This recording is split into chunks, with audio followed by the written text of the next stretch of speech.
सिद्धेभ्यः जय श्री ओम नमः सिद्धेभ्यः सर्वमंगलमांगल्यं सर्वकल्याणकारकं प्रधानं सर्वधर्माणां जैनं जयतु शासनम् जैनं जयतु शासनम्। आचार्य श्री गुरुवर कुंद महाराज की, आचार्य श्री गुरुवर विद्यासागर महाराज की, आचार्य समय सागर महाराज की, तीर्थ चक्रवर्ती जगत पूज्य निर्यापक श्रवण मुनिवर श्री सुधा सागर जी महाराज की, पूज्य मुनि संघ की।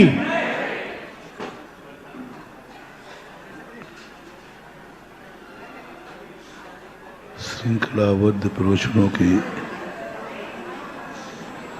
कड़ी में हम वह समझने का प्रयास कर रहे हैं, हम जिसे चाहते हैं वह हमारा कार्य होना चाहिए। कल अपन ने समझा था कि अपन को एक संकल्प करना है। हमने एक मन में मन बनाओ, हमने फेल होना नहीं सीखा है। जैनी की सबसे बड़ी विशेषता है, जैनी कभी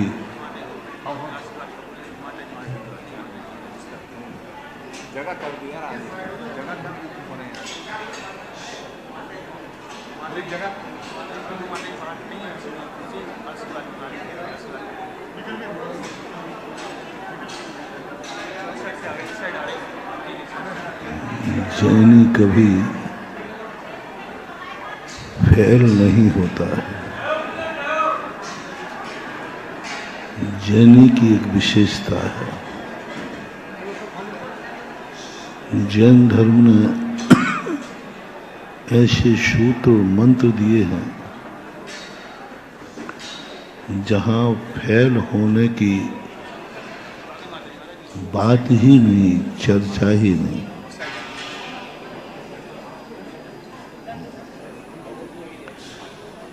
गति धीमी हो सकती है, लेट हो सकता है, लेकिन जैनी कभी फेल नहीं हो सकता।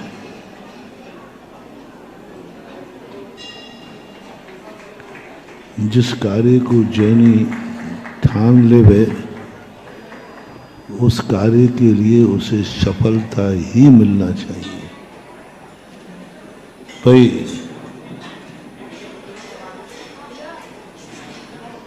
क्या आपको कभी ऐसा एहसास हुआ? क्या कभी आपको ऐसा लगा कि मैं जैन हूं, उसका थर्मामीटर दे रहा हूं? बहुत सारे थर्मामीटर होते हैं, वे थर्मामीटर जरूरी नहीं कि सही बताएं। आप कहो कि हम जिनेंद्र भगवान का प्रतिदिन दर्शन करते हैं तभी भोजन करते हैं, कोई जरूरी नहीं कि तुम जैन हो।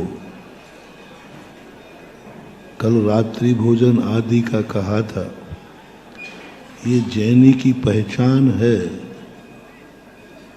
लेकिन अन्य लोग भी, त्रियंश आदि भी इस नियम का पालन करते हैं।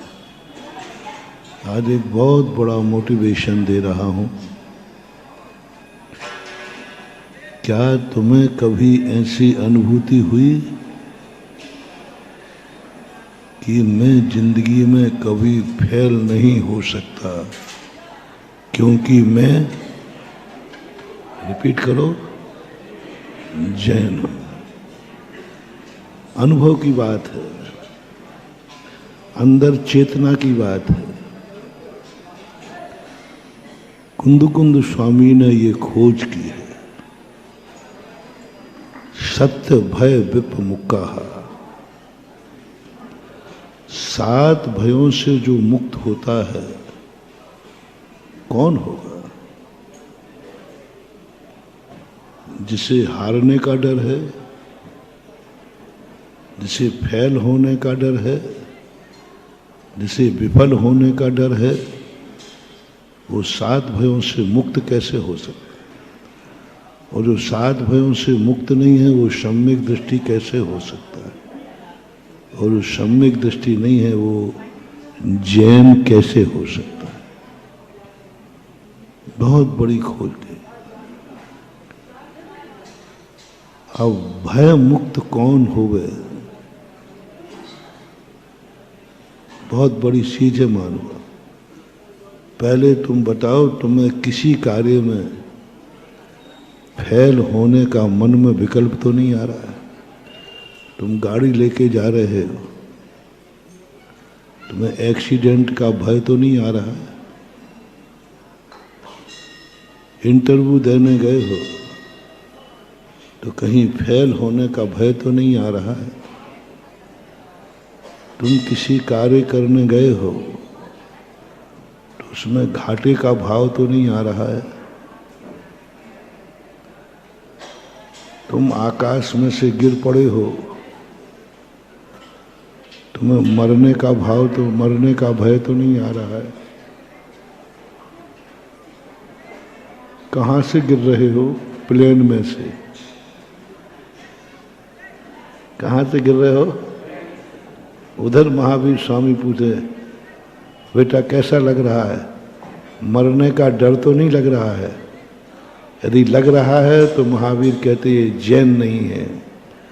तो कहता है नहीं गुरुदेव, मुझे मरने का कोई भय नहीं लग रहा है, क्योंकि 7 भयों में एक मरण भय भी है। और कूदा कहाँ से है? और प्लेन से कूदा आज तक कोई बचा है? और वो तो कह रहा मुझे मरने का डर ही नहीं लग रहा। मरना अलग चीज है और भय होना अलग चीज है। मरना तो प्रकृति की नियत है, लेकिन डर नहीं लग रहा है मरने का। कोई डर नहीं लग रहा है मरने का, कोई डर नहीं लग रहा है फेल होने का। मैं फेल हो ही नहीं सकता, क्योंकि फेल होने के लक्षण क्या है? जो फेल होता है वो दुखी होता है, टेंशन होता है। उसको मैं फेल हो गया, मुझे फेल होने का टेंशन ही नहीं होता तो मैं फेल कहाँ हुआ हूं? फेल होना तो जब माना जाए जब टेंशन हो। मुझे फेल होने पर टेंशन ही नहीं तो मैं कहाँ फेल हुआ हूं?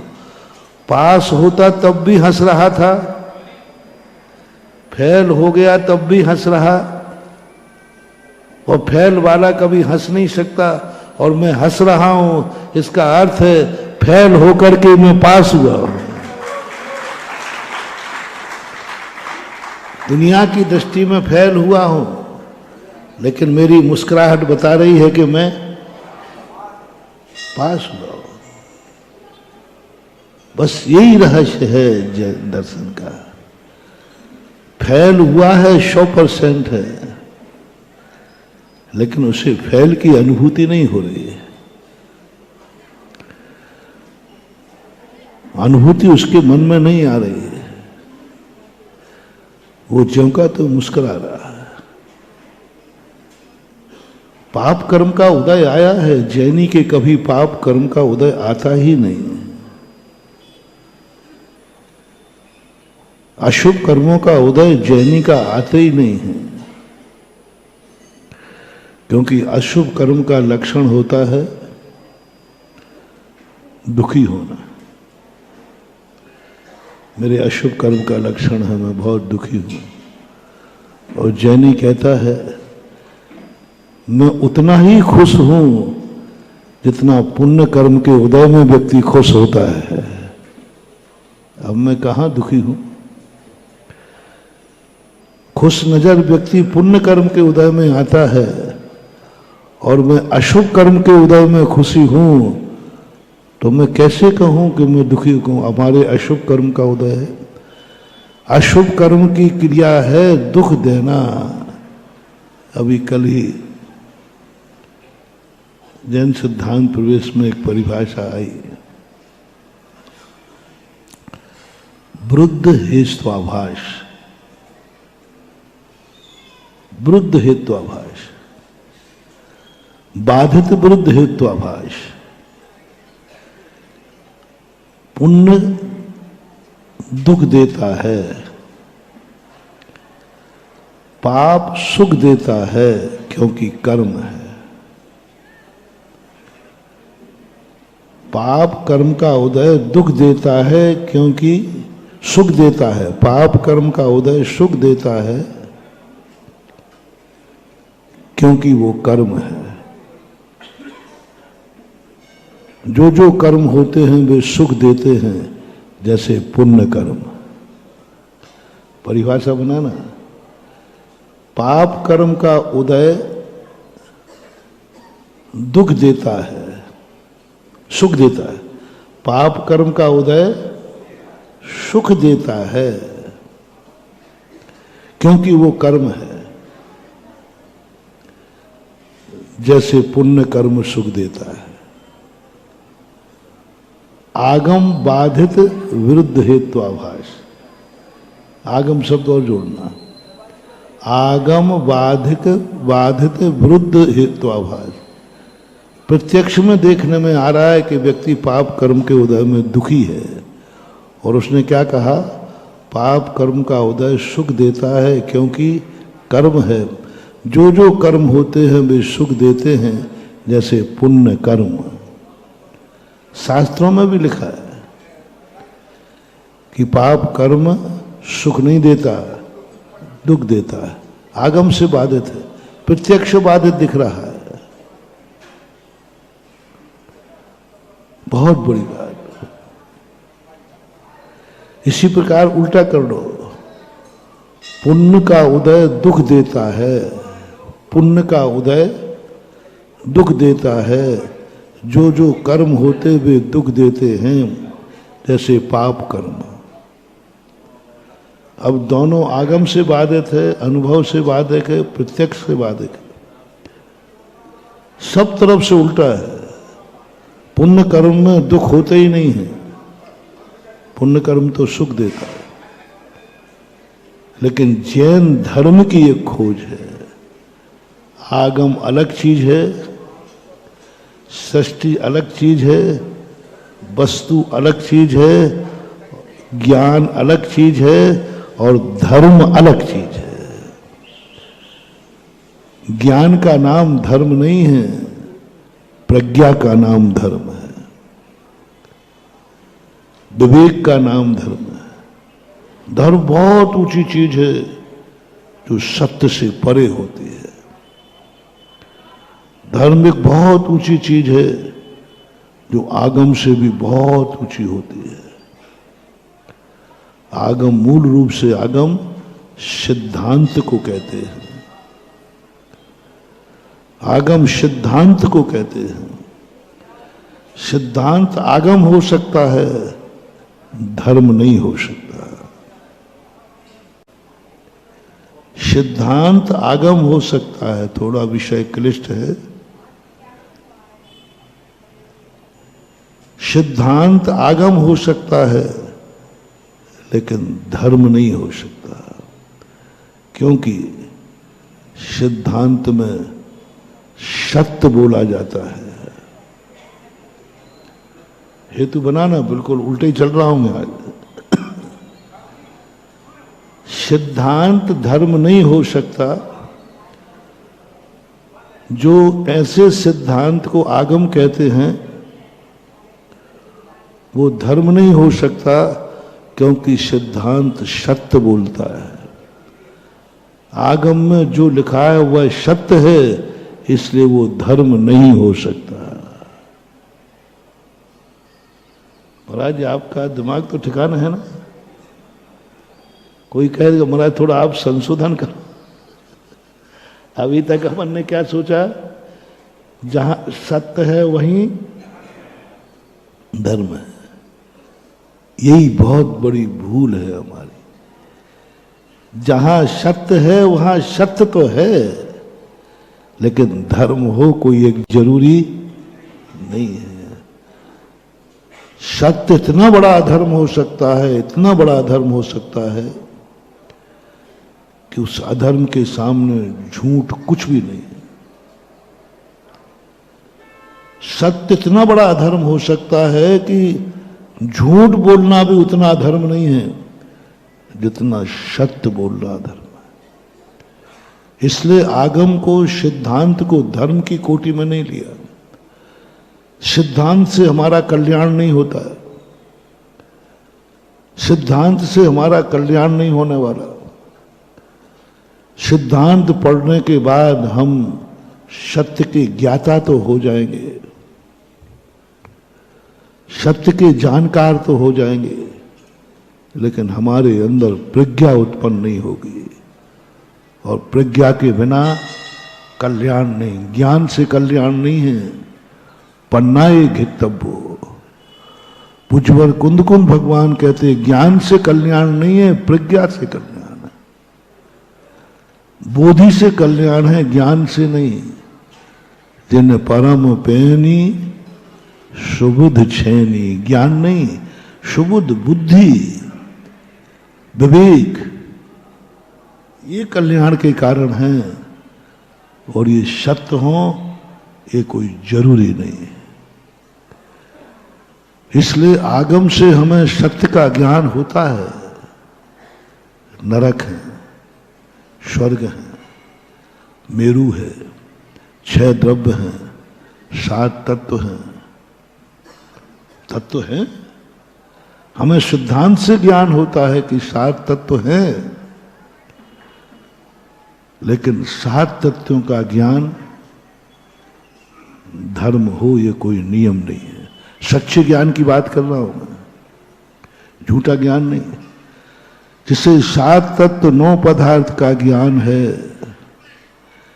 ये सत्य अहिंसा धर्म सारे 5 धर्मों का ज्ञान है। सत्य का भी है, अहिंसा का भी है, अचौर्य को भी है, ब्रह्मचर्य है, अपरिग्रही है, मुनि महाराज है,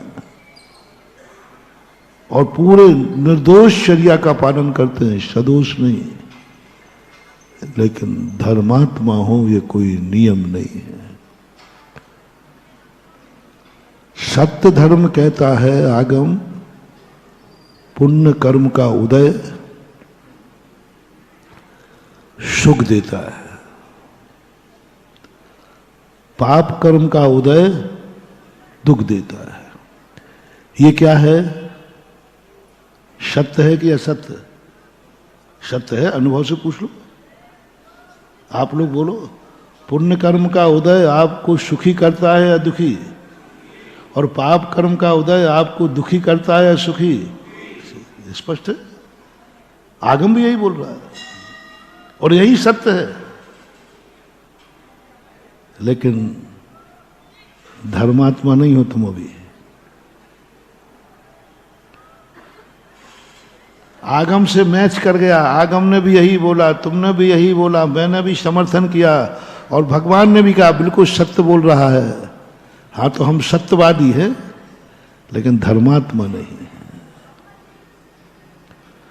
धर्मात्मा सत्य से बहुत ऊपर की किताब है। आगम वृद्ध हेत्वाभास, आगम वृद्ध हेत्वाभास समझ में आया, तब मैंने इस परिभाषा का थोड़ा चिंतन किया, तो मैंने कहा नहीं, ये सत्य है लेकिन धर्म नहीं है। जब हमने सम्यक दृष्टि को उठाया, जब समंत्र मद्रास से पूछा धर्म की किताब है चरणान योग। वहां सत्य हो ये कोई नियम नहीं है, लेकिन धर्म होता है। रत्नगन श्रावकाचार में भी लिखा सत्यमपि विबदे। जो सत्य हमारे लिए दुख देवे, दूसरे को दुखी करे, वो सत्य को अधर्म की कोटि में लिया। और जो जिस झूठ से हम सुखी हो और दुनिया सुखी हो, उस झूठ को भी धर्म का झूठ है। किसी कसाई ने पूछा महाराज से, महाराज आप कब से बैठे यहाँ? बहुत देर से बैठे। यहाँ से एक गाय गई है क्या? और उसने बड़े विश्वास से पूछा है कि दिगंबर जैन मुनि कभी झूठ, ये तो सही है ना, कभी झूठ नहीं बोलते। और कोई तो झूठ भी बोल देगा। सत्य महाव्रती होते हैं, झूठ नहीं बोलते। कितना बड़ा विश्वास। अब महाराज क्या करे? कसाई है, खंजर हाथ में लिए है और पूछ रहा है महाराज यहां से गाय गई है क्या? सत्य तो क्या है तो बता दो। तो मैं सत्य महाव्रती हूं, ध्यान रखना, गाय मरे तो मर जाए, मैं झूठ नहीं बोलूंगा।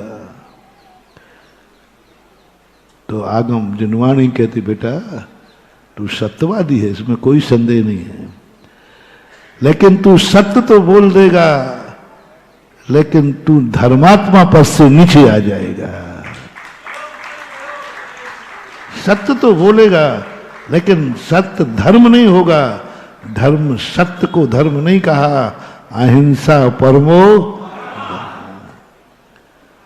अहिंसा परम धर्म है। अब देख ले, सत्य बोलने से अहिंसा पले तो सत्य बोल दे, और झूठ बोलने से अहिंसा पले तो झूठ बोल दे। यही तेरा सत्य महाव्रत है। अब महाराज ने इस पर झूठ बोला नहीं। सत्य महाव्रत में दोष लगेगा? सत्य नहीं है, सत्य महाव्रत है, ये धर्म है। अणुव्रत में ये कह दिया तो महाव्रती तो बहुत आगे। उन्हें झूठ बोलने का पाप नहीं लगेगा, अहिंसा धर्म की रक्षा करने का पुण्य लगेगा। जानते हुए झूठ बोले, अनजाने में नहीं।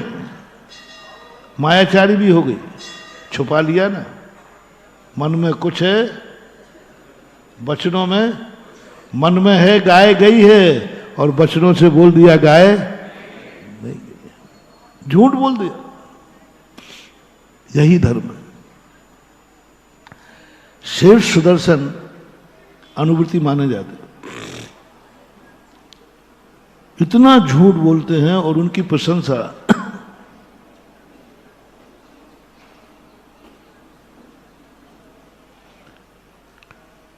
झूठ कितना बड़ा धर्म है ये बताओ। शेर सुदर्शन को एक रानी ने मोहित हो गई। रानी मोहित होकर के उनको किसी भी प्रकार अपने घर में कमरे में बुला लेती और वो अपना प्रणय प्रस्ताव प्रस्तुत करती है। मैं तुमसे प्यार करती हूं, मैं तुम्हारे बिना जिंदा नहीं रह सकती, तुम मेरे जीवन में आ जाओ। और सेठ सुदर्शन का सुधार संतोष व्रत था। क्या था? मैं अपनी पत्नी के अलावा संसार की किसी भी स्त्री के प्रति बुरा भाव नहीं करूंगा। लेकिन वो रानी है और जिस पोजीशन में है, इस पोजीशन में मना करना यानी मौत, नियम से मना करना और मौत है। क्या करें? उन्होंने कहा रानी साहब मजबूर हूं मैं तो हिजड़ा हूं, मैं तो नपुंसक हूं, तुम हिजड़ा हो? बोले हाँ, बड़े सेठ का लड़का हूं ना, इसलिए संपत्ति के कारण से ये सब हिजड़ा हूं मैं। अब रानी हिजड़ा सुन करके भाग गया थे। तुम्ही लोगों से शेयर करता हूं, यदि किसी कन्या को पता चले बहुत सुंदर लड़का है और बाद में पता चला कि हिजड़ा है, तो वो पसंद करेगी कि ठुकरा देगी? ठुकरा दिया, निकाल दिया उसको। बोलो इतना बड़ा झूठ बोलना क्या सेठ सुजानकर को उचित था? ये धर्म किया कि अधर्म? क्योंकि उसने अपने शील धर्म को बचा लिया। बाद में जब उसको पता चला तो रानी कहती है क्या अणुवृत्ति जैन भी झूठ बोलते हैं? क्या जैन भी इतना झूठ बोलते हैं? इसकी शादी हुई हो, बच्चा हो, और वो कह रहा है कि ये तो अकिंचित कर हेत्वाभास हुआ। स्पष्ट रूप से प्रत्यक्ष बाधित है। सावधान, क्या जैन भी झूठ बोलते हैं? इस प्रश्न का जवाब है संसार में कोई दुनिया में झूठ बोलता है तो उसका नाम, झूठ बोलने में यदि कोई माहिर है तो उसका नाम जैनी है। लेकिन किसके लिए? धर्म की इच्छा के लिए। मार डालो तो भी वो सत्य नहीं बोलेगा, मार डालो तो भी सत्य नहीं बोलेगा। जहां धर्म का नाश होता हो वहां सत्य भी अधर्म है और असत्य भी धर्म है। इसलिए जरूरी नहीं कि सिद्धांत सही हो। सिद्धांत में लिखा है पुण्य सुख का कारण है।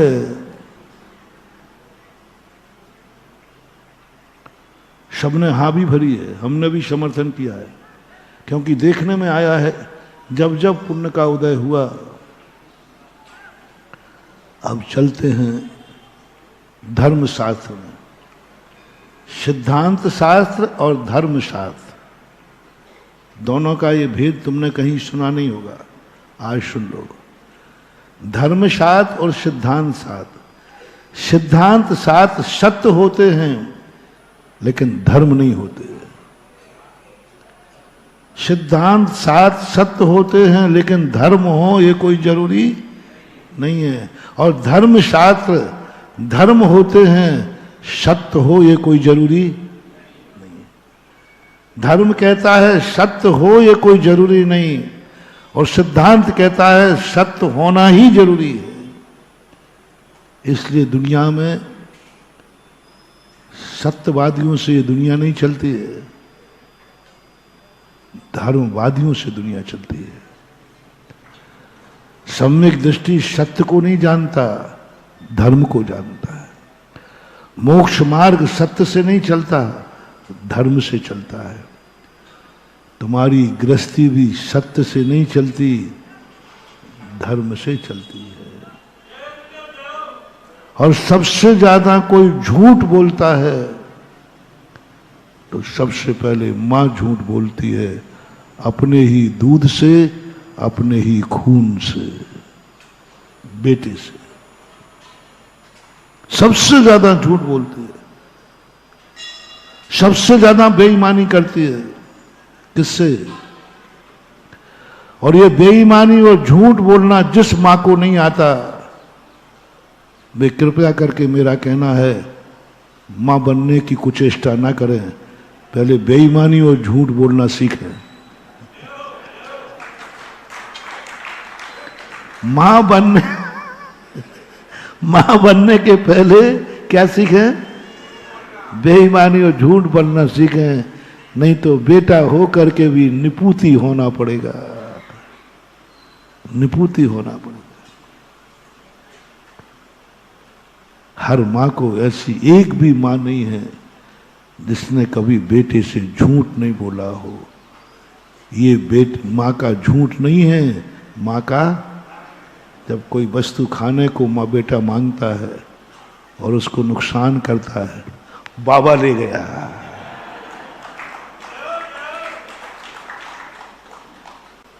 माताओं शेयर करना, ऐसी एक मां बताओ जिसने बेटे को झूठ बोले बिना पाला हो।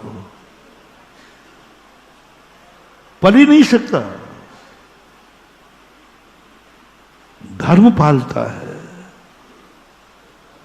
सवाल सत्य का नहीं है, सवाल बेटे के हित और अहित का है। सवाल सत्य का नहीं है, बेटे का हित। बेईमानी सबसे ज्यादा कोई बेईमानी करती है तो मां बेटे के साथ छुपते। एक बार एक महाराज ने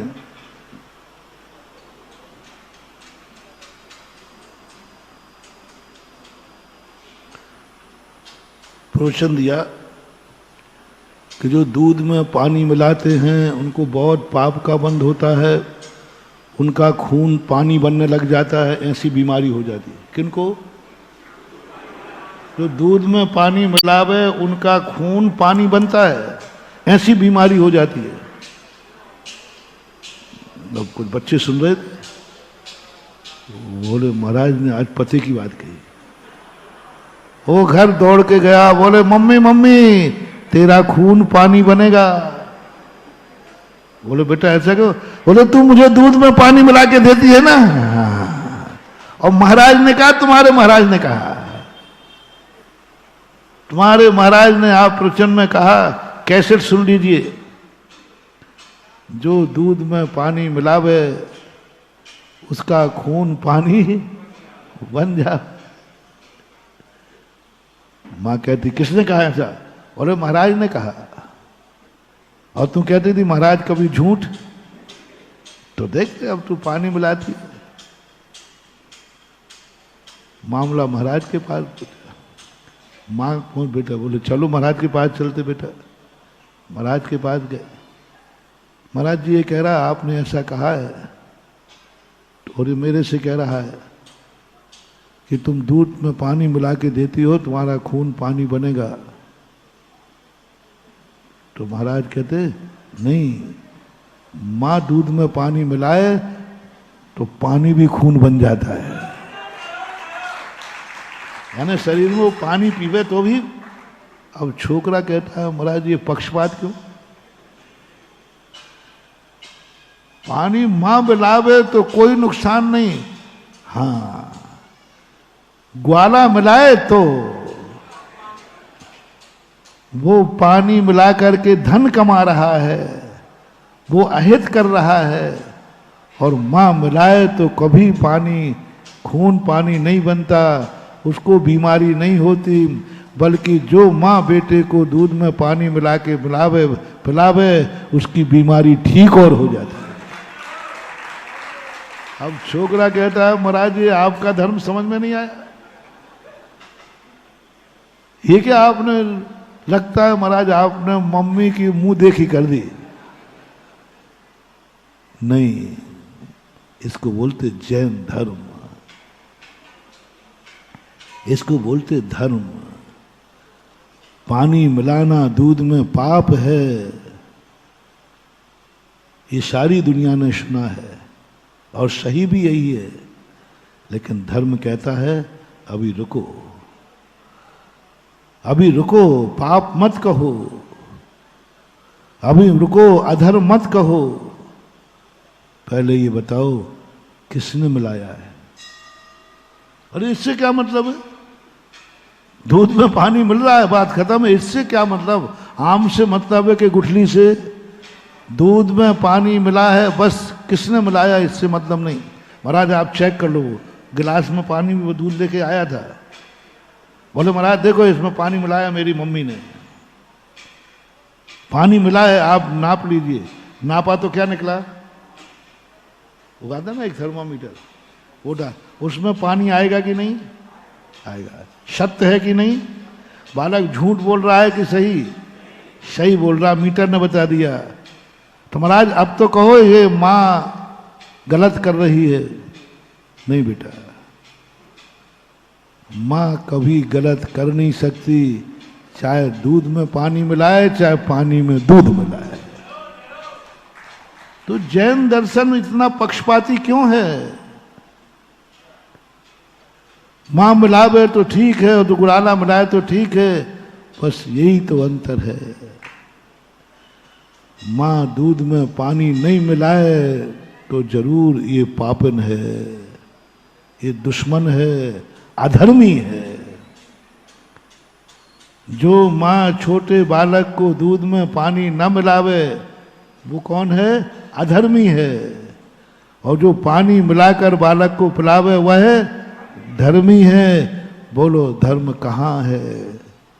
सत्य से कितना ऊपर धर्म है, कितना ऊपर उठ गया धर्म। और ये बेईमानी किस माँ ने अपने बेटे के साथ नहीं की हो? हाथ उठा सकते। और जिस माँ ने ये बेईमानी नहीं की होगी वो उनका बेटा यहाँ नहीं, यहाँ से 50 मीटर पर भाग्योदय है, वो किसी भर्ती हो जाएगा। नहीं, मैं अपने बेटे से बदमाशी नहीं करूंगी, मैं बेईमानी नहीं करूंगी, मैं दूध में पानी नहीं मिलाऊंगी। हाँ तो मत मिलाओ, बेटे के प्राण ले लो, हो जाओ निपुति। सत्य कई बार तुम्हें निपुति कर देगा, सत्य तुम्हारे बेटे को हानि पहुंचा देगा, सत्य अधर्म हो जाएगा। मिलाओ पानी, मिलाना ही पड़ेगा, क्योंकि तुम मां हो, तुम धर्म की मूर्ति हो, तुम धर्म की मूर्ति हो। बालक तुम्हारी शरण में हो, उसके साथ सत्य नहीं धर्म का व्यवहार करो। तो संसार भी सत्य से नहीं चल रहा है, धर्म से चल रहा है। परमार्थ भी सत्य से ही मात्र नहीं चल रहा है, धर्म से चल रहा है। गाय बचा ली ना, धर्म हुआ कि नहीं हुआ? अपने आप को हिजड़ा कह दिया ना, क्या बचा लिया? धर्म बचा लिया। कितनी बड़ी चीज है। सत्य कहाँ था, कहाँ रह गया सत्य, और अधर्म धर्म के ऊपर चला गया व्यक्ति।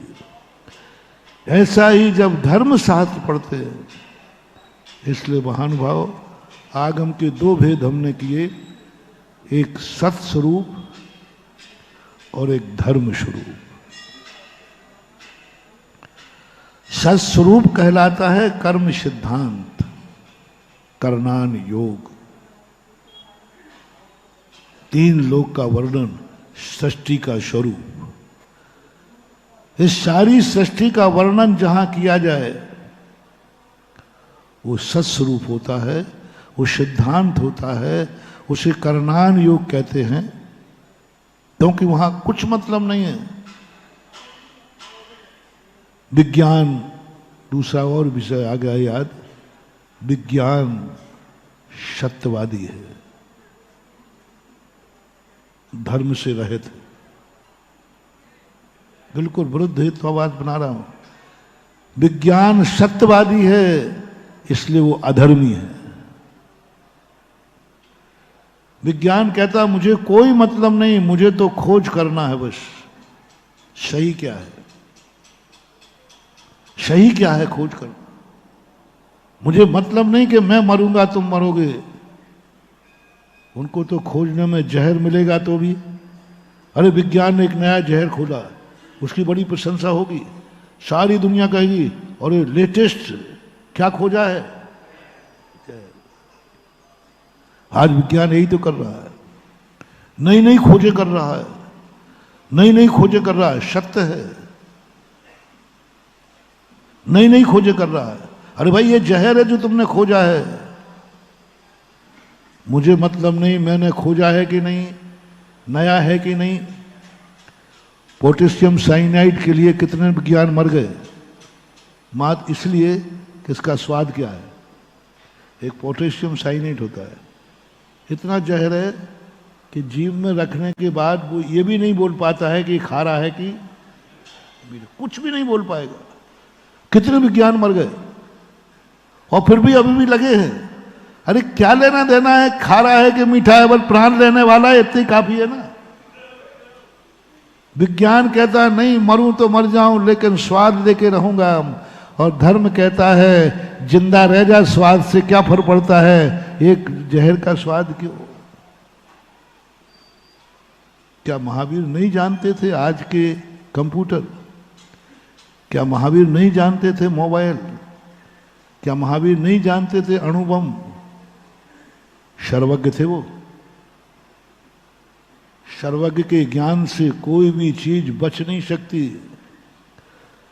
सब जानते थे, जितना आज विज्ञान ने खोजा है सब जानते थे, उपदेश में दे सकते थे, बता सकते थे, सब चीजें बता सकते थे। लेकिन महावीर स्वामी सत्यवादी नहीं थे, धर्मवादी थे। सत्यवादी नहीं थे महावीर स्वामी, धर्मवादी थे। वो जानते हुए भी छुपा गए, नहीं बताया। और वही छुपी हुई वस्तुएं तुम बाहर निकाल रहे हो। ऋषभदेव ने एक वस्तु छुपा ली थी, 3 वर्णों की स्थापना की थी, चौथे वर्ण की स्थापना नहीं कर पाए। भरत चक्रवर्ती ने सोचा कि शायद पिताजी भूल गए हैं, शायद पिताजी भूल गए हैं, 3 वर्णों की स्थापना की, चौथा भूल गए, तो इस कार्य को मैं करता हूं। पिताजी से बाद में जाके कहूंगा, पिताजी आपका अधूरा काम मैंने पूरा किया। और चतुर्थ वर्ण की स्थापना करके भरत चक्रवर्ती समूषण में पहुंचा और बोला, भगवान जो काम आप नहीं किया था, भूल गए होंगे आप चूक गए होंगे, वो काम मैं करके आया हूं। क्या करके आए? चतुर्वर्ण की स्थापना करके आए। भगवान की ध्वनि में आया, हा चक्री तुमने अनर्थ किया, तुमने अनर्थ किया। मैंने इसलिए छोड़ दिया था कि ये चतुर्वर्ण आगे जाकर के इतना अहंकारी होगा कि ये सच्चे धर्म का नाश करेगा और मिथ्या धर्म की स्थापना करेगा। क्योंकि ये पद ऐसा है, ये वर्ण ऐसा है जिसमें लोगों की इतनी पूजा हो जाएगी कि जमीन पर नहीं चलेंगे। हाँ दुष्ट कयो, हमने बहुत गलत किया, दुखदाई बनेगा आगे जाकर के। भरत चक्रवर्ती तो क्या सोच के गया था कि मुझे शाबाशी मिलेगी, शाबाशी मिलेगी, बहुत बेटा जो मैं भूल गया वो तुमने पूरा। वहां जब पढ़ा चक्रवर्ती रो पड़ा, बोले प्रभु मेरे से गलती हो गई। बोले तुमने ये अकल नहीं लगाई कि करना चाहता तो मैं भी कर सकता था, लेकिन मुझे दिख रहा था इसका भविष्य का, इसका दुष्परिणाम क्या होगा। आज जैन धर्म को यदि सबसे ज्यादा घातक है तो वही घातक है जो चौथा वर्ण है। विज्ञान हमारे भगवानों को मूर्ख समझ रहा है और आप लोग मूर्ख समझ रहे हो। आप लोग भी बहका में आ गए हैं। देखा महावीर स्वामी ने, आपके तीर्थंकरों ने ये आविष्कार किए क्या? देखो विज्ञान ने आविष्कार कर दिया अणुबम का। देखो क्या क्या आविष्कार हो रहा है, क्या दुनिया में हो रहा है। महानुभाव महावीर स्वामी ये सब जानते थे, लेकिन वे इसका साइड इफेक्ट भी जानते थे। वो धर्मात्मा थे। जितना जितना विज्ञान आज आगे बढ़ रहा है उतना ही उतना सारा मुल्क विनाश की कगार पे जा रहा है। देख लीजिए आप, कितनी विनाश की कगार पे जा रहा है। हर चीज में विनाश दिख रहा है। फॉर एग्जाम्पल, पहले 10 गांव में एक वैद्य होता था। कितने गांव में? और आज एक गांव में। बोलो, विज्ञान ने विकास किया कि विनाश किया? बस इतना अंतर है। पहले एक ही वैद्य सारी बीमारियों का इलाज करता था। आज दांत का अलग, जीभ का अलग, कान का अलग। अब वो बेचारा मरीज घूमते घूमते परेशान। आंख वहां दिखाओ, दांत वहां दिखाओ, कान वहां दिखाओ। इतने डॉक्टर हो गए, मरीजों की संख्या बढ़ी है। सबसे बड़ा थर्मामीटर है हमारे पास। लोग कहते हैं विकास हो रहा है, लोग कहते हैं विज्ञान ने देखो कितना विकास कर लिया। क्रेन बना दी, ट्रैक्टर बना दिए, जेसीबी बना दी। 1 मिनट में कितना लोग, वो मजदूर दिन भर में कार्य नहीं करता उतना, वो एक पंजे में मिट्टी को उठा के हाँ रख तो देता है। मैं ज्यादा पढ़ा लिखा नहीं हूं, मैं वैज्ञानिक भी नहीं हूं, क्योंकि धर्मात्मा को ज्यादा पढ़ने लिखने की जरूरत ही नहीं होती है। बस इतना जानता हूं कि सारे विश्व में सब कुछ विकास हुआ है। बीमारी बढ़ी है या घटी है? परसेंटेज में लगा लो। आप कहो जनसंख्या बढ़ी है, नहीं, जनसंख्या नहीं। आप तो परसेंटेज लगा लो, बीमारी बढ़ी है घटी है। आखिर विज्ञान ने बीमारी बढ़ाई है। हर चीज में विज्ञान की देन है। हर चीज अशुद्ध है। हवाएं आज शुद्ध नहीं मिल रही। कम से कम दुनिया में हवा शुद्ध थी, आज कोई हवा शुद्ध नहीं है। कुछ दिन में तो मार्क्स लगना ही है। किसकी देन है? हवाओं को अशुद्ध करना। आज नदियों में पानी बहता था, गंगा जैसी नदी छूने योग्य नहीं रही। किसकी बदौलत? कहां ले जा रहा विज्ञान? सत्यवादी है, खोज रहा है। लेकिन महानुभाव, जब अणु बम की खोज हुई, वो विज्ञान खोजने के बाद चारों तरफ उसकी जय जयकार हुई। चारों तरफ दुनिया में जय जयकार हुई। नई खोज, नई खोज। विज्ञान खोजने के बाद कमरे में बैठकर रोने लगा।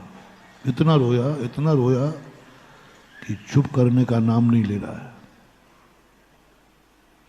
बोले, तुम रो रहे हो? सारी दुनिया तुम्हें पुरस्कार देने बैठी है, सारी दुनिया तुमने नई खोज की है। तो वो कहता, खोज तो मैंने की है, सत्य तो मैंने खोजा है, लेकिन संसार का सबसे बड़ा अधर्मी मैं हूं। मैंने अधर्म किया है। अधर्म क्या किया? बोले, जिस दिन किसी का दिमाग बिगड़ जाएगा उसी दिन ये परमाणु बम सारी दुनिया का नाश कर देगा। लाभ कितने मिल रहे हैं परमाणु से, लेकिन विनाश में कितनी देर लगना है? जिस दिन किसी देश का दिमाग बिगड़ गया, एक 5 सेकंड, ओनली 5 सेकंड है। ये सारी 8-10 अरब की जनता जो विश्व की है,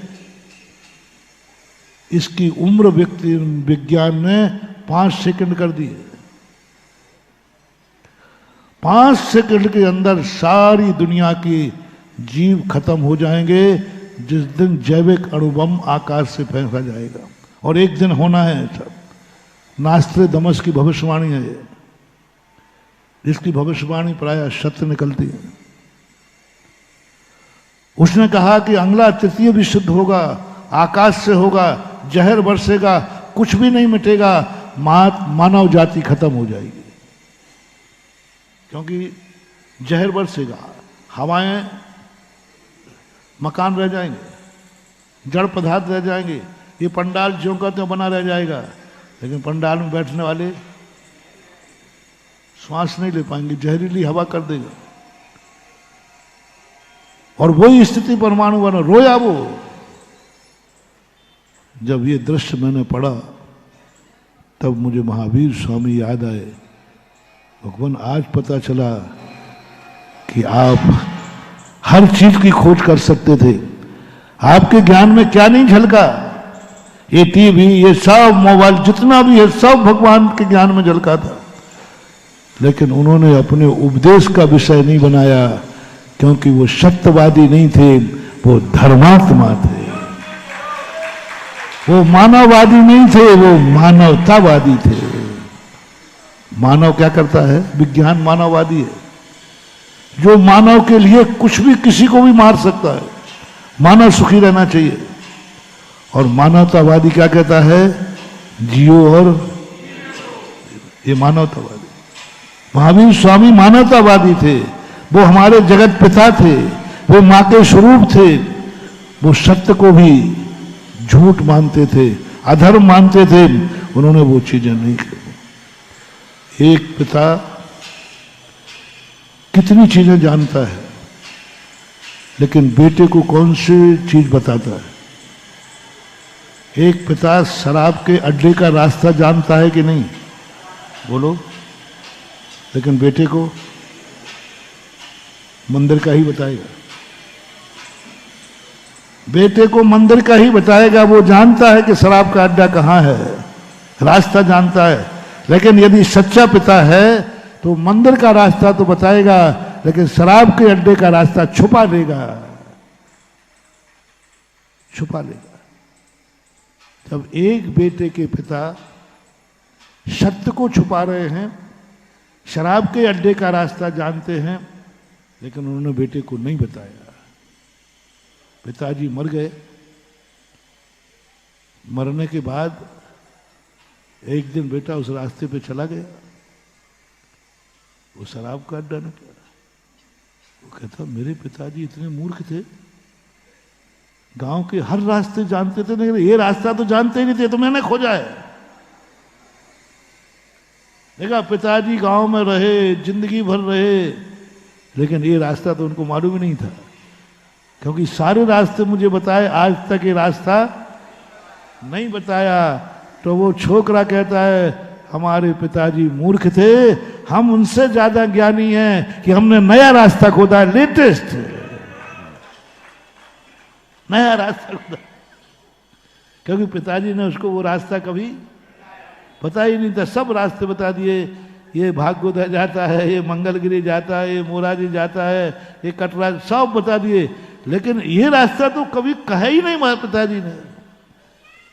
लगता है पिताजी को मालूम नहीं थे।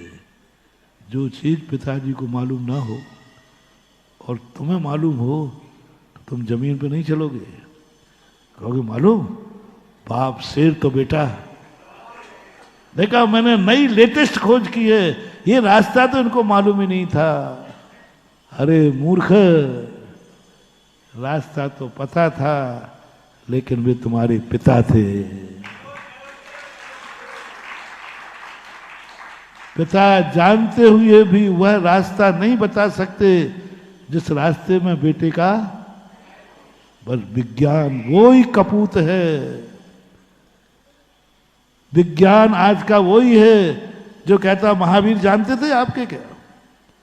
आपके राम भगवान जानते थे क्या? हर संप्रदाय धर्मात्माओं को विज्ञान उंगलियां। देखा, आपके भगवान जानते थे क्या? देख ला, मैंने टीवी बना के दिखा दिया, देखा मैंने मोबाइल बना के दिखा दिया, मैंने ये सारे आविष्कार करके दिखा दिए। वो महावीर को मूर्ख समझ रहा है, लेकिन हकीकत क्या है? महावीर मूर्ख नहीं थे, वे जगत पिता थे। वो क्या थे? जगत पिता थे। उन्होंने कहा, नहीं, मैं जगत पिता हूं, ये सब मेरी संतान है, इनको वही रास्ते बताऊंगा जिस रास्ते में इनका कल्याण है। और वो रास्ते कौन कर गए अपने उपदेश में? क्योंकि तो महाराज भगवान भी बुद्धिपूर्वक बोलते हैं। सुनना, बहुत बड़ा राज खोल रहा हूं। कोई जैन दर्शन का ज्ञाता कहेगा, महाराज भगवान भी कुछ छुपाते हैं क्या? भगवान की बात तो बुद्धि रखते ही नहीं, वो तो जो आया नहीं। समोषण में जो बैठे होते हैं उनके अनुसार बुद्धि खिलती है, और समोषण में जो आए हैं वो हित चाहने वाले आए कि अहित चाहने वाले, बस ये है। हित चाहने वाले समोषण में बैठे हैं, ये पूछ रहे हैं कि भगवान मेरा हित किसमें है, तब भगवान की वाणी वही खिलेगी जिसमें तुम्हारा हित है। उन्होंने छुपाया नहीं है, क्योंकि हित चाहने वाले बैठे। बोलो यहां तुम हित चाहने की बात आए हो कि अहित की? तो वही वाणी निकलेगी जो हितकारी है। अहितकारी भगवान के मुख से निकल भी जाए तो हमें सुनाई नहीं पड़ेगी, क्योंकि हम तो हित की वाणी सुनने आए। तो हित की वाणी जब सुनोगे तो महावीर के मुख से हित ही निकलेगा, अहित नहीं निकलेगा। बाकी उनके सर्वज्ञ के ज्ञान में सब कुछ था, सब जानते थे, सब कुछ मालूम। यही स्थिति धर्म की तरफ बढ़े, अपन सत्य को जाने लेकिन सत्य का अनुकरण ना करें। सत्य को जाने लेकिन सत्य को स्वीकार करें, ये जरूरी नहीं है। सत्य समझें, सिद्धांत समझें, कर्णानुयोग पढ़ें, ज्ञान करो कर्णानुयोग को, लेकिन जो कर्णानुयोग है उसको जीवन का आधार न बनाए। जीवन का आधार बनाए धर्म को। कर्म सिद्धांत और कर्णानुयोग से आज तक किसी को मोक्ष नहीं हुआ। जब भी कोई मोक्ष मार्ग पे चलेगा तो चरणानुयोग से चलेगा। राग देश निवृत्त चरणों प्रतिपद्यते साधु। राग देश की निवृत्ति करना है, वो चारित्र से ही होगी। और चारित्र में सत्य हो ये कोई नियम नहीं है, लेकिन धर्म कूट कूट के भरा हुआ है।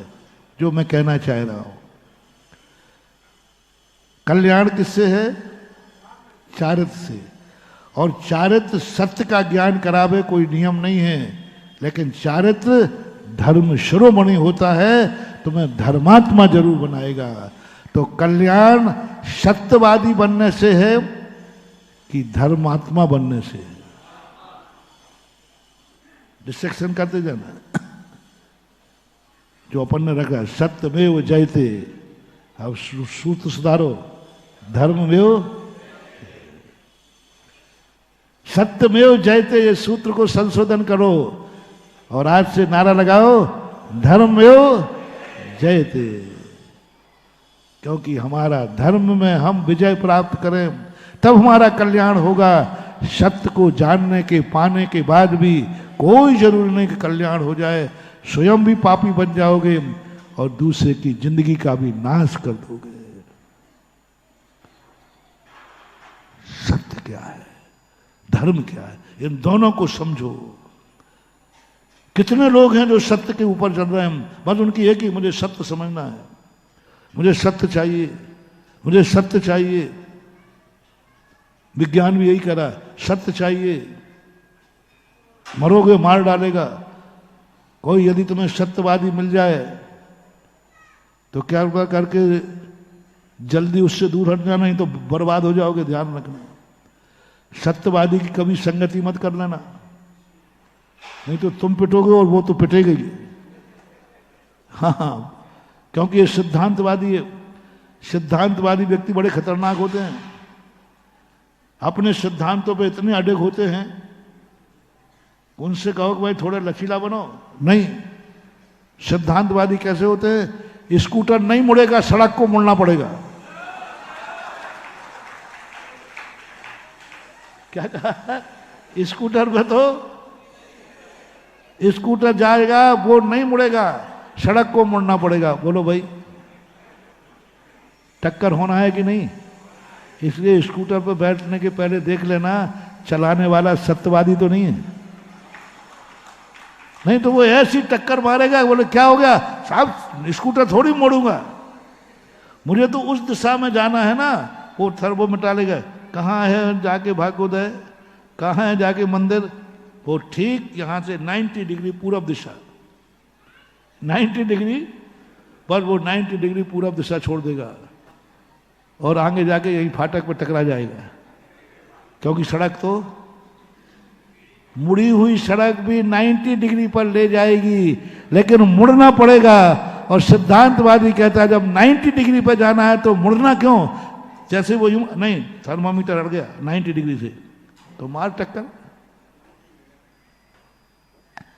यहां से 3 बत्ती तक जाने तक कितने मोड़ है, और तुम्हारा स्कूटर तो मुड़ेगा नहीं, क्योंकि तुम सिद्धांतवादी हो। सिद्धांतवादी कभी झुकता नहीं, मुड़ता नहीं। जो झुकता नहीं, जो मुड़ता नहीं, वो मरता है, ये ध्यान रख लो। इसलिए पूछ लेना पहले, भाई तू सत्यवादी तो नहीं है। और जो धर्मवादी होगा वो कहेगा स्कूटर के अनुसार सड़क नहीं चलेगी, सड़क के अनुसार स्कूटर मुड़ेगा। इसको बोलते शक्यानुष्ठान, इसको बोलते अर्पिता नर्पित सिद्धि, इसको हैं सापेक्षवाद, इसको बोलते हैं श्यादवाद, इसको बोलते हैं अनेकांतवाद, इसको बोलते हैं जैन धर्म। सड़क के अनुसार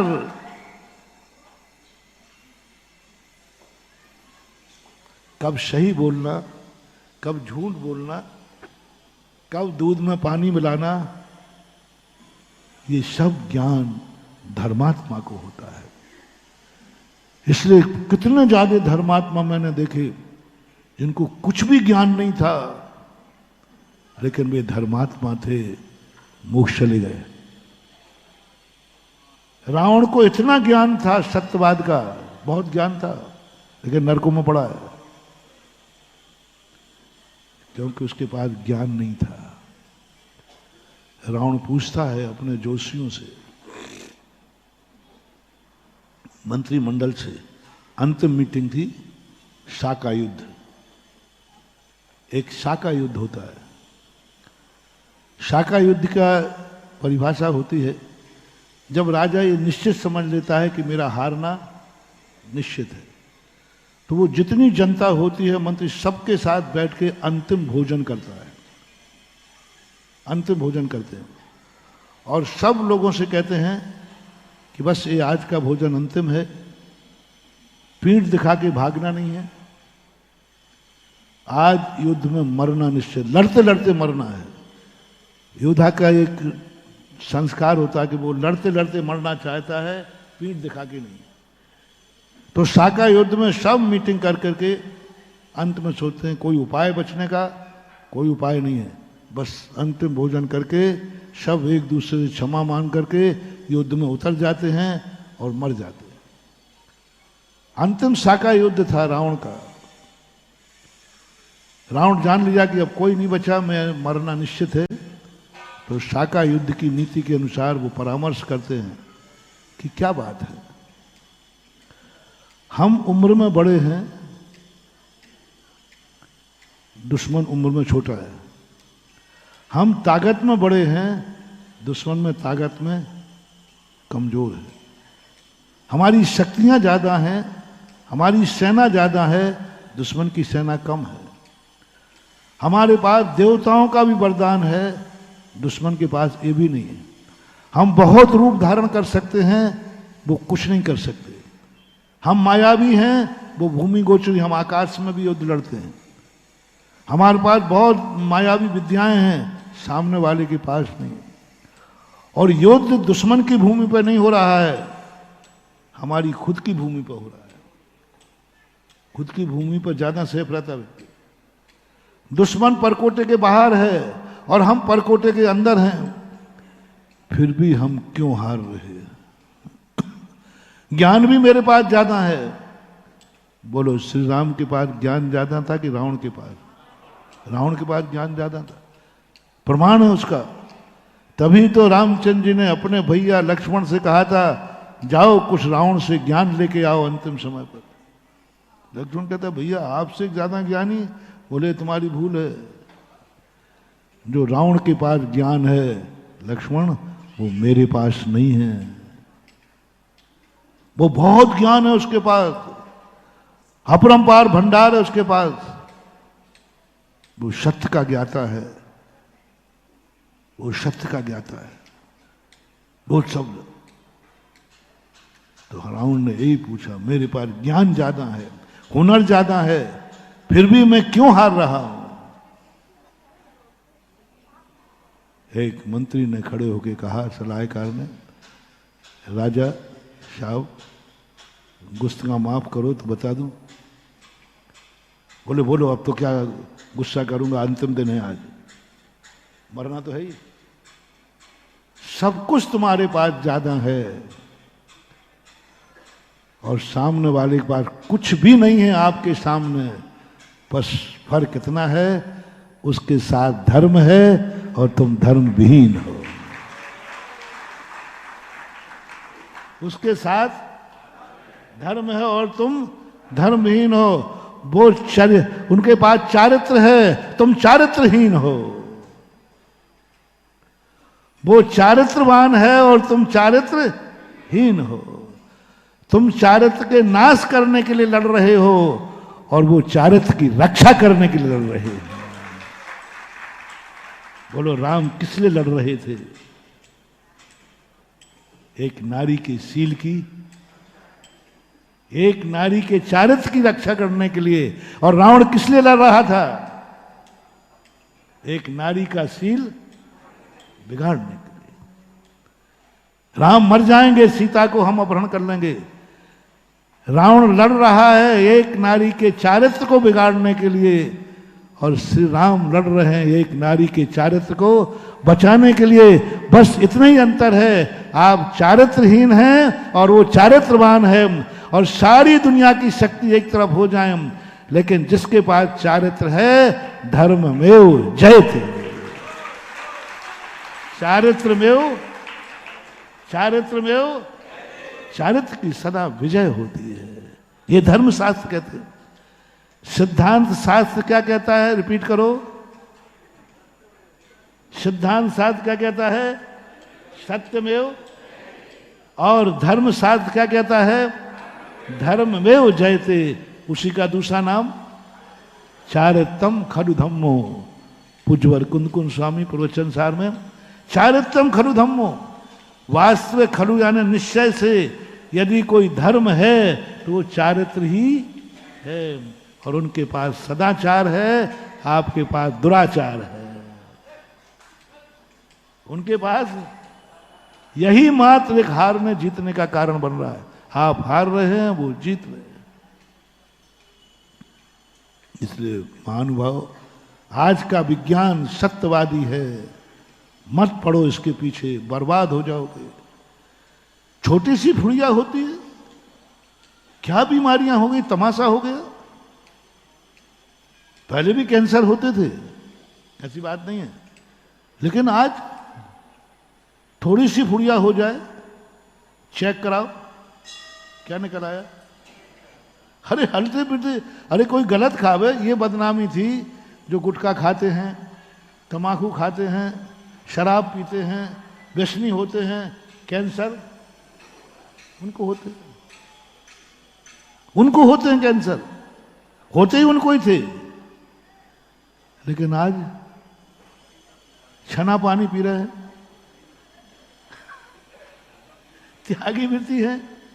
गुटखा तो क्या बेचारे सुपारी भी नहीं खाते हैं, और जांच कराने जाओ कैंसर हो गया, क्या हो गया? अरे क्या खाया इन्होंने, बताओ कौन सी गलत चीज खाई? एक आसन कर रहे हैं, एक टाइम कर रहे हैं, महाराज हैं, साधु हैं, त्यागी वृत्ति हैं, क्या हो गया इनको? क्या कौन सा अभक्ष खा लिया इन्होंने? गर्म पानी पीते हैं, कुछ नहीं महानुभाव। ये विज्ञान की देन है। इसने पानी ही जहरीला कर दिया, इसने सब्जी जहरीली कर दी, इसने रोटी भी जहरीली कर दी। करें क्या? अब क्या खाओगे? अंत में एक ही बात बचती है, हवा खाओ। चलो हम उसके बात रसना बोलते ना, बात रसना, बात रसना, साधु का नाम एक बात रसना है।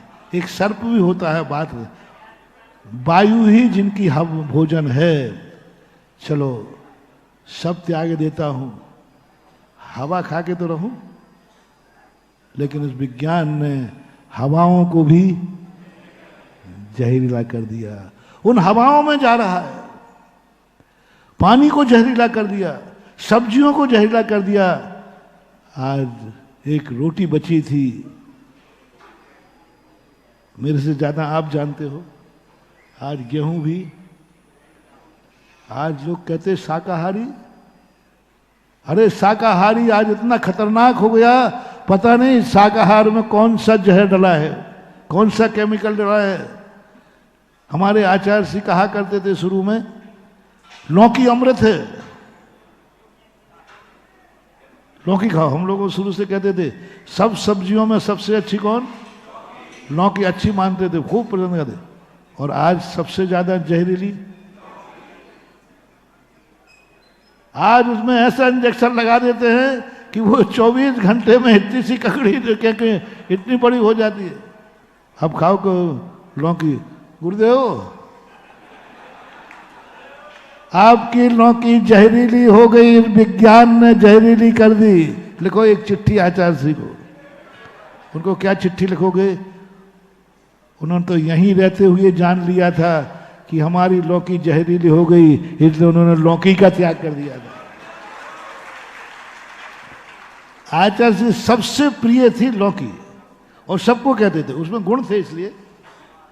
लेकिन आज वो क्या हो गई, सब जहरीला कर दिया। ये विज्ञान की देन है। मत पीछे दौड़ो रे इस सत्यवादी के, मत अंधे बनो इस विज्ञानों के, मत ये टीवी के विज्ञान को, विज्ञापनों पर अपना मन ललचाओ। जिसका विज्ञापन होता है वो नकली होती है, और जो विज्ञापन के बिना बिकती है वही असली होती है। और आज लोग कहते हैं जिसका विज्ञापन नहीं हो उसको कोई, और विज्ञापन ही बता रहा है, करोड़ों करोड़ों रुपया विज्ञापन के देते हैं। असली वस्तु को विज्ञापन की जरूरत नहीं होती, वो तो स्वयं विज्ञापित होती है। असली वस्तु कस्तूरी के समान होती है, कहना नहीं पड़ता कि ले लो कस्तूरी, वो तो निकल जाता है तो महक आ जाती है। धर्म ऐसा था, आज विज्ञान ने ज्यादा विकास। एक बहुत अच्छा जोक पढ़ा था, सत्यवादी और विज्ञान की चर्चा कर रहा हूं। एक विज्ञान की चर्चा कर रहा था, एक कुत्ते से पूछा, तो कुत्ते ने कहा, एक कुत्ता दूसरे कुत्ते से बोलता है, बोले विज्ञान ने बहुत चर्चा कर ली, बहुत विकास कर लिया, बहुत विकास कर लिया। विज्ञान ने देखो ये तैयारी कर ली, ये तैयारी कर ली, ये तैयारी कर ली, सब। उसी बीच में एक वृद्ध कुत्ता बैठा था। बोले क्या खाक तैयार कर ली? बोले परेड ग्राउंड में जब बम छुपा होता तो वो अपन से ही पूछते हैं।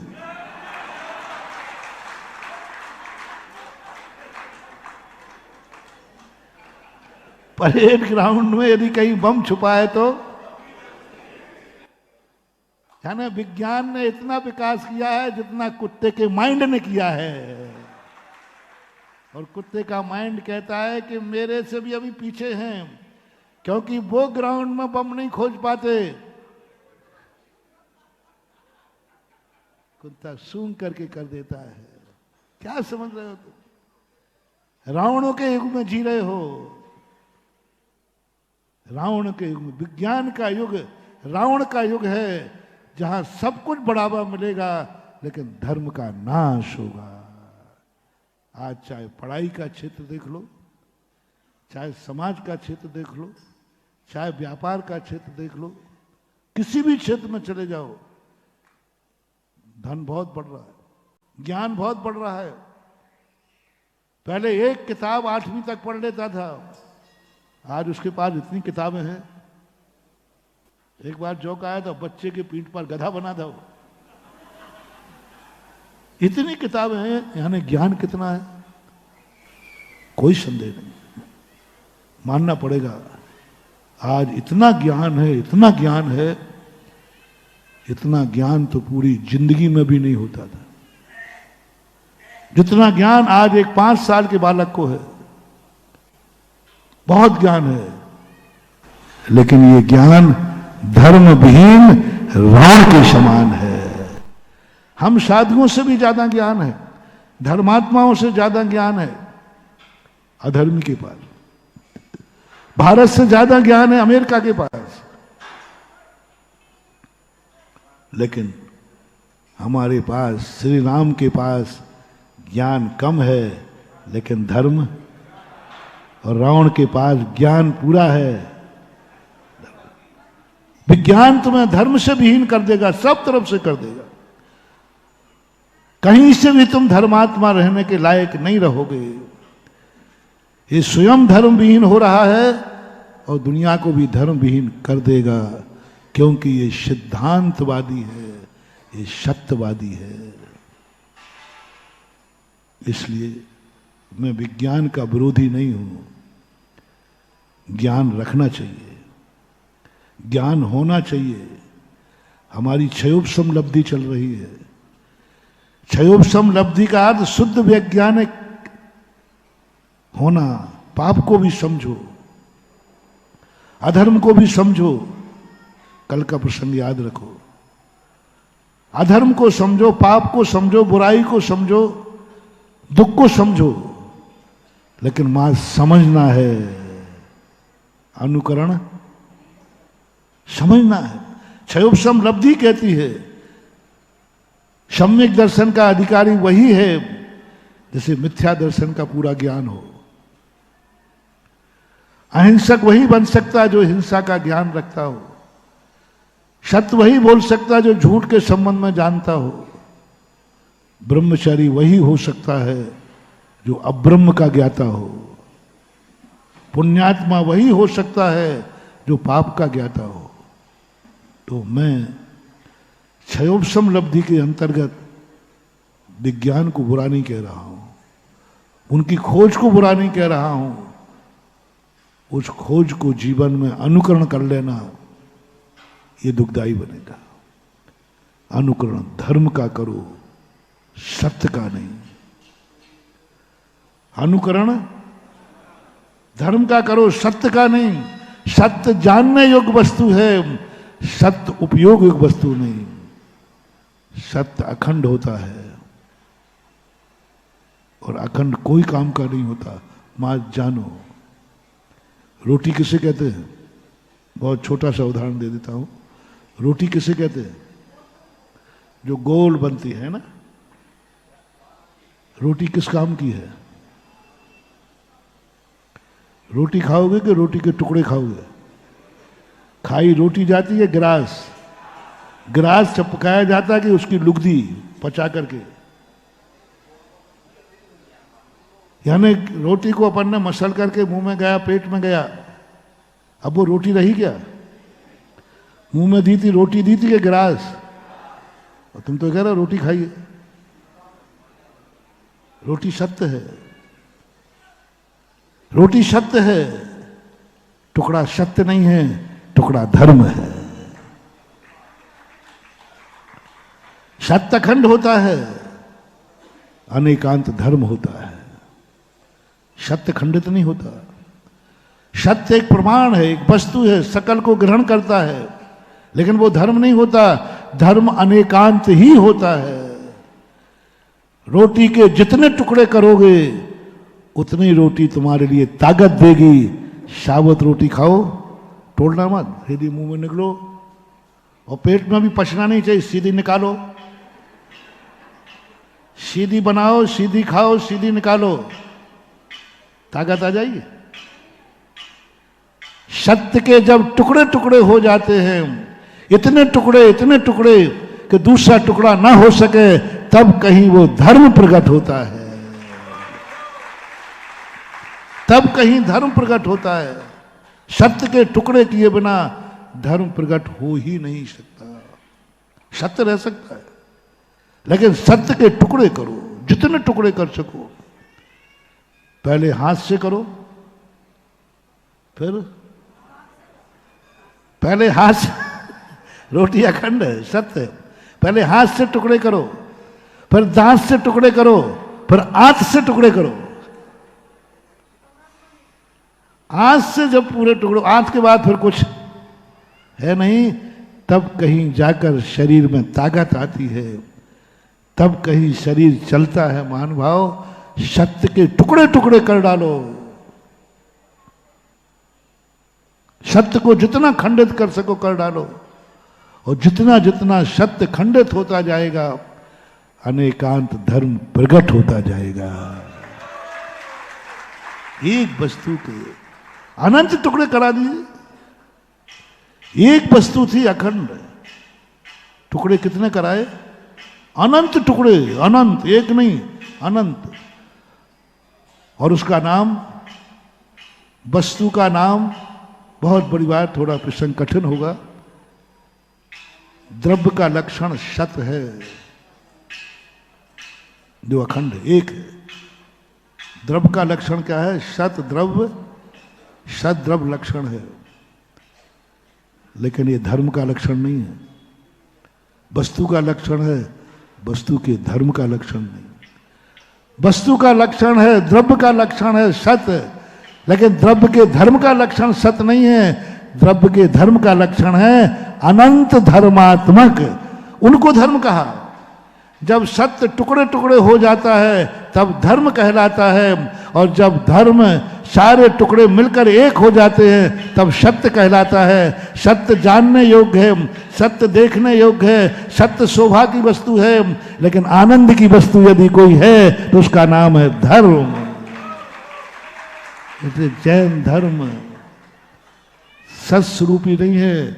जैन धर्म अनेकांत को धर्म मानता है, द्रव्य को धर्म नहीं मानता, वस्तु को धर्म नहीं मानता। धर्म किसको मानता है? अनेकांत धर्म, उसका नाम ही किया है अनेक अंत अने धर्म। अनेक धर्म जिसमें से प्रकट हो जाएं, वही धर्म हमारे लिए, उसी से हमारा सम्यक दर्शन प्रकट होता है। प्रमाण नए रधिगमः, प्रमाण और नए ये धर्म है। ये सत्य की खोज नहीं करते हैं, ये धर्म की खोज करते हैं। सत्य खोजने के लिए प्रमाण और नयों की जरूरत नहीं है। वस्तु है, पेंसिल है। बोलो कौन नहीं जानता इसको, पेंसिल को? बालक भी, मिथ्या दृष्टि भी, सब जानते हैं। सब जानते वस्तु को, ये पेंसिल है। लेकिन ज्ञानी पेंसिल को ही नहीं जान रहा है, ज्ञानी इसके अनंत धर्मों को भी जान रहा है।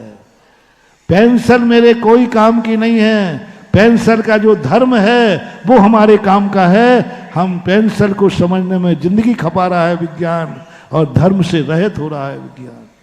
इसलिए हर विज्ञान की खोज साइड इफेक्टेड हो रही है।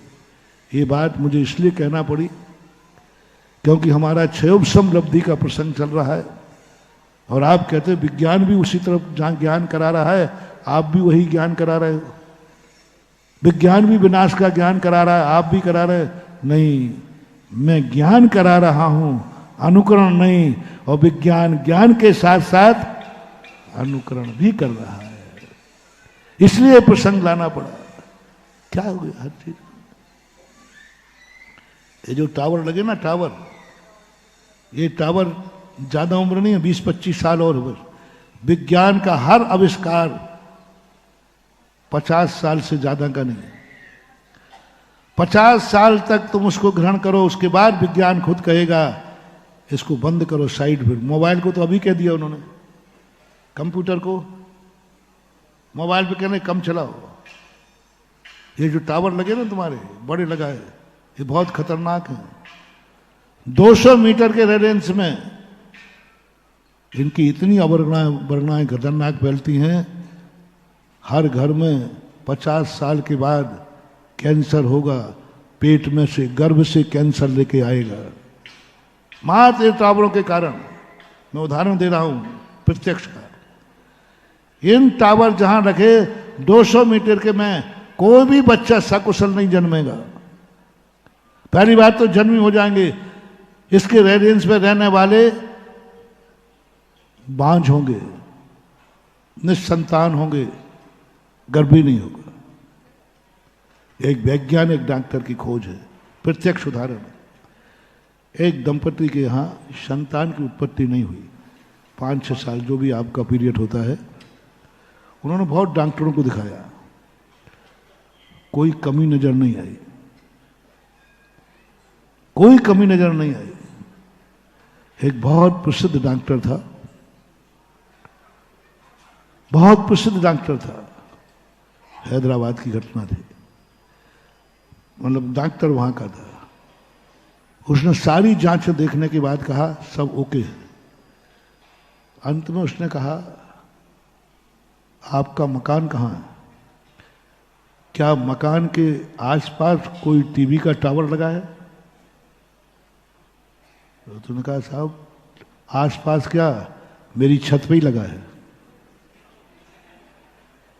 वो छत पे लगा देते ना किराए के लिए, पैसे के लिए। बोले मेरा मकान सबसे ऊंचा है, बड़े आदमी थे, उसी मकान के ऊपर लगा है, किराए से लगा है।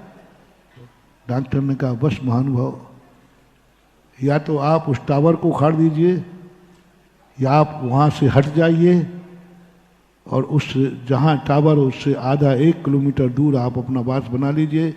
बस 1 साल के अंदर आपके घर में खुशहाली आ जाएगी। प्रत्यक्ष है, भाई नाम भाई एड्रेस मेरे पास है। जैनी है और दिगंबर जैनी है और एमपी के हैं, ये भी बता रहा हूं। नाम अब गांव मत पूछ लेना। और उनके लिए टावर के लिए कोर्ट केस किया गया, कोर्ट से, कोर्ट का एग्रीमेंट था कि इतने साल तक नहीं हटा सकते। अंत में जाकर कोर्ट ने निर्णय दिया जहां जिंदगी का सवाल हो वहां हर एग्रीमेंट खत्म किया जा सकता है।